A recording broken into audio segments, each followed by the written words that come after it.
فاذكروني أذكركم واشكروني ولا تكفرون. يا أيها الذين آمنوا استعينوا بالصبر والصلاة إن الله مع الصابرين.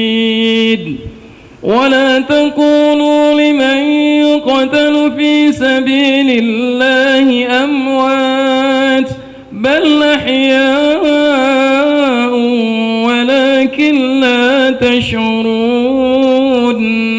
ولنبلونكم بشيء من الخوف والجوع ونقص من الأموال والأنفس والثمرات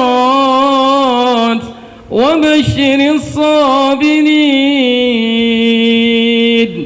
الذين إذا أصابتهم مصيبة قالوا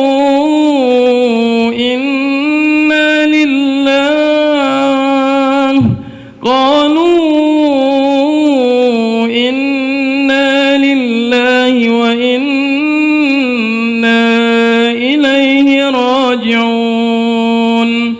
أولئك عليهم صلوات من ربهم ورحمة وأولئك